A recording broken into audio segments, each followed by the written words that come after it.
Miarabantsika rehetra amin'ny anaran'i Jesosy, ilay tompon'izao rehetra izao. Ahoana ny fomba hamotehana ny ota sy ny filana ao anatintsika ao. Izay indray ry havana no lohatenin'ity vidéo manaraka ity.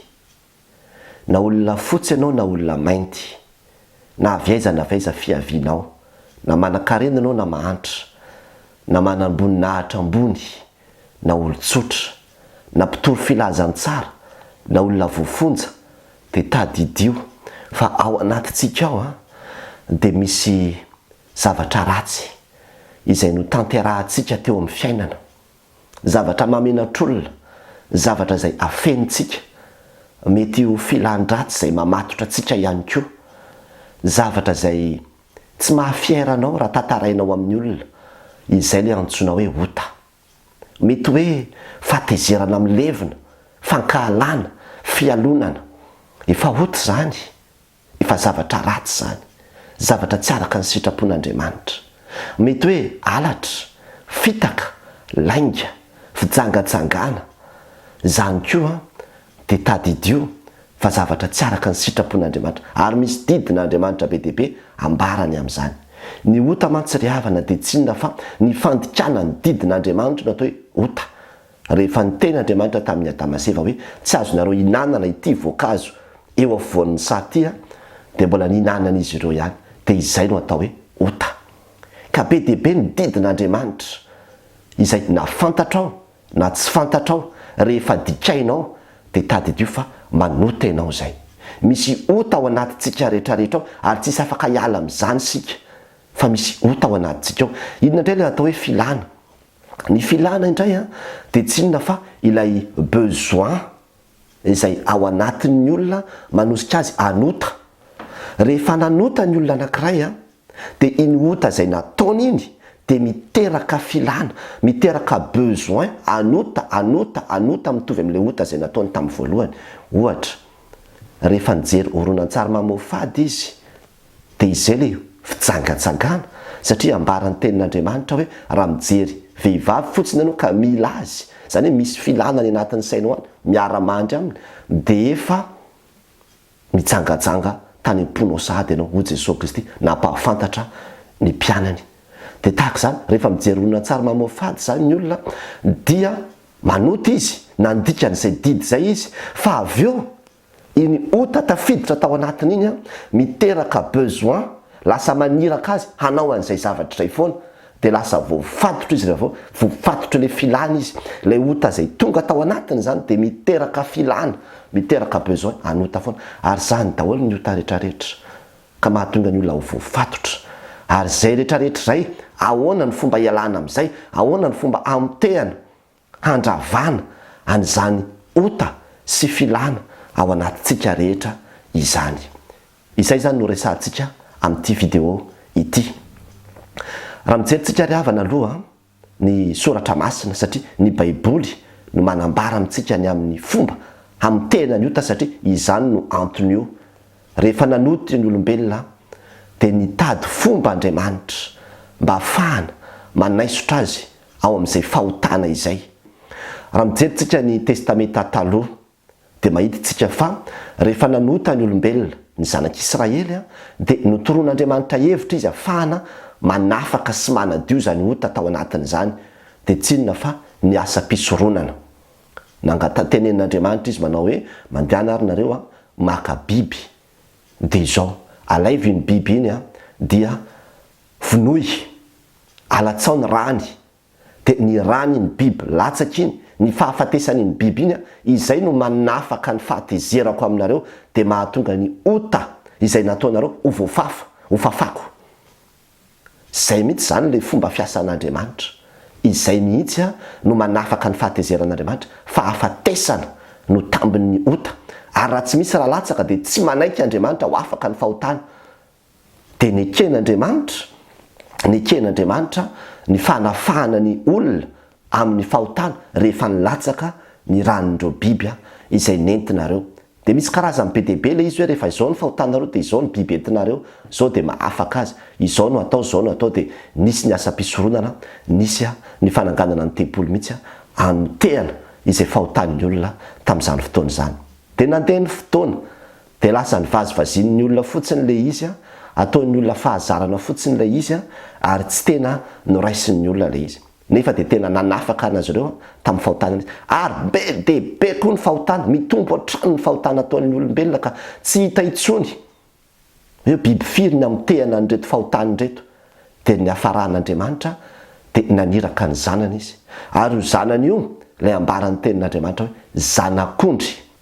Zanak'ondrin'Andriamanitra manaisotra ny fahotana zao tontolo zao. De io zanany io no maty teo ambony hazo fijaliana. Teo ambony hazo fijaliana no nandatsahana ny rany. Izay no natonga azy hoe nofantsihina. De iny famatsihana azy iny nahatonga ny rano nilatsaka teo ambony zany hazo fijaliana zany. De Andriamanitra zany de efa nanao fifanekena vaovao tamin'ny olombelona indray manao hoe manomboka izao. De tsy raha nosila na raha nombola na raha na ondry intsony no anesorana ny fahotan'ny olombelona fa ny rany Jesosy Kristy zanako. Ka nahatonga ny tenin'Andriamanitra nilaza manao hoe fa toy izao no nitiavan'Andriamanitra an'izao toa nomeny ny zanan'ilay tokana mba tsy ho very zay rehetra mino azy fa hanana fiainana mandrakizay. Ny rany Jesosy Kristy indray zany rehefa nalatsaka teo ambony hazo fijaliana de ny rany no mitondra fanavotana ho an'ny olombelona rehetra. De iverina amin'ilay fanontaniana ary hoe ahoana zany ny fomba hamotehana ilay ota sy filana ao anatintsika ao. De tsy misy afa-tsy eo amin'ny hazo fijaliana. Eo amin'ny hazo fijaliana zany no ahafahana mamotehana satria io lay fomba izay vaovao natolotr'Andriamanitra hamotehana ny fahotan'ny olona. De raha mijeritsika ny bokin'ny Romana, ny bokin'ny Romana zao ny toko 4 eo amin'ny soramandritsika de efa mahita sady manao hoe ny fahafahan'ny mino an'i Kristy amin'ny herin'ny ota. Ny fahafahan'ny mino an'i Kristy amin'ny herin'ny ota. Ahoana no ahafahantsika? Satria io ota io anie de mahery, matanjaka io, matoa io mahavita maniraka anao, mamatotra anao, miazona anao. De matanjaka io zany, misy hery io. Misy olona hoe tsy tompon'ny tenany tsy tompon'ny tenany izy satria hoe ka zao de manao an'le faharatsiana na de fantany zao ara fa ratsy ny zavatra zay ataony de tsy tompon'ny tenany izy fa manao an'iny faharatsiana iny foana ihany. Izay le antsoina hoe herin'ny ota. Kanefa na mahery toy izany aza io ota zay mamatotra antsika io de mahery lavitra noho izany koa ny ran'ilay Andriamanitra zay latsaka teo ambony hazo fijaliana hanafaka ny olona sy hanadio ny olona ao anatin'izany. Hoy izy amin'ny 9:9 tadio zany zay Romana 6:6. Hoy izy manao hoe fa fantatsika fa nitoetrantsika taloha de niaraka hanomboana taminy hanimbana ny tenan'ny ota. Hanimbana ozy izy ny tenan'ny ota. Ahoana ny fomba hanimbana, hamotehana ilay ota izay ambarany hoe tena, vongana, zany hoe vatana mihitsy zany ota io izay mila potehana ao anatintsika. Ahoana ny fomba hanimbana zany? De izy manao hoe tamin'ny fiarahantsika nomboana tamin'ny Kristy. Niara-nomboana tamin'ny Kristy zany hoe ny fanomboana azy miaraka amin'ny Kristy eo ambony hazo fijaliana zany no ahafahana mamotika azy sy manimba azy. Zay ny dika. Averiko ihany ny fomba ahafahantsika manimba ny ota sy ny filana rehetra ao anatintsika de tsy misy so de anao mbola hitondra ondry na inona any ambadibadika any anaovana fisoronana any amin'ny fahotana vitanao fa tsy manafaka ny fahotana za fa efa nisy fomba vaovao natolotr'Andriamanitra, nisy fanekena vaovao natolotr'Andriamanitra ho an'ny olombelona rehetra hanafahana azy amin'ny fahotana. De ny rany Jesosy Kristy zanany. So anao mieritreritra hoe andeha handoha vola be any am-piangonana mba ahafahako amin'ny fahotako. Tsy manafaka anao mihitsy zany. Na so anao mieritreritra hoe andeha hivavaka rehefa alahady de zay ny manafaka anao. Tsy manafaka anao amin'ny fahotanao mihitsy zany. Tsy ahafahana manala anao amin'ny fahazaran-dratsy zany. Fa ny fomba tokana de izao, tsy maintsy makeo amin'ny hazo fijaliana ianao. Ary eo amin'ny hazo fijaliana de manombo amin'ny finoana miaraka amin'ny Kristy ny fahotana sy ny filana rehetra izay mihazona anao. Ary zay ny ambarany teo manao hoe hanimbana ny tenan'ny ota. Ay zany ny otatsika izay mihazona atsika sy mitoetra ao anatintsika ao dia azo atao tsara mihitsy ny manombo azy eo amin'ny hazo fijaliana. Ary zany raha teo ny nahafatesan'i Jesosy teo ambony hazo fijaliana io tanana izay misokatra io de tanana miantso io, miangavy io, miteny aminao manao hoe atoloria ny fahotanao entiko eto amin'ity azo fijaliana ity. Tsy ny fahotany satria Jesosy Kristy tsy mba nanota, tsy ny fahotany no nomboana teo amin'ny azo fijaliana, fa ny fahotany zay rehetra mino azy, ny fahotany zay rehetra manaiky ny avitra nataony teo ambony azo fijaliana, ny fahotan'ny olona rehetra dia efa nentiny teo fa ny olona no mila manaiky hoe eny ara Jesosy Kristy tompo, reto avy ny zavatra zay mba matotra, reto avy ny fahotana zay rehetra vitako, dia amin'ity an'io ity manolotra azy eo amin'ny azo fijaliana mba hiaraka omboana aminao. Dia izany natonga amin'ny Paoly any amin'ny Galatiana 2:2 ilaza manao hoe voaombo miaraka amin'ny Kristy eo amin'ny azo fijaliana. Iny ilay izaza zay voaombo amin'ny azo fijaliana iny tsy ny vatako fa ny fiainako taloha, ilay maha olona taloha tamin'ny faharatsiana rehetra, ilay fahotana rehetra vitako dia natolotro nomboana niaraka tamin'ny Kristy teo ambony azo fijaliana avokoa. Ary rehefa mino an'izay ianao, rehefa mivavaka manatanteraka an'izay ianao amin'ny finoana, tsisy zavatra hita amin'ny masonao zany hoe ito le otako dia andeha alaiko, dia tena tsisy an'izany, fa amin'ny finoana no hitondranao sy ametrahanao, hamotehanao amin'ny azo fijaliana ny fahotana rehetra vitanao. Dia amin'izay fotoana izay afaka ianao, voavelany elokao, voadio ianao, no vonjen'Andriamanitra ianao. Izay ny fomba amitehana ny ota ao anatintsika io. Tsisy hafa amin'ny hoe ny olona taloha. Tsika zao mahalala tsara maha-malagasy antsika fa raha misy olona tamin'ny andro taloha reny olona manompo sampy reny, manota fady ihany izy, dia rehefa mitondra izy omby, dia iny omby iny alatsaka ny rahany, dia rehefa maty iny omby iny, misy fombafomba ataony eo dia tonga dia afaka mody amin'izay loha, dia afaka ny fahotany, afaka le fady, dia efa tsy mieritreritra ny intsony izy, satria efa nisy le rahan'omby latsaka teo. Tsy sanatria mampitovy amin'ny rahan'i Kristy amin'ny rahan'omby, fa izay mihitsy. Rehefa mino anao fa hoe tompo, reto avy ny fahotana vitako dia atolotro omboana miaraka aminao, dia miteny aminao fa simba eo ambony azo fijaliana izany fahotana izany, potika rava eo ambony azo fijaliana izany fahotana izany.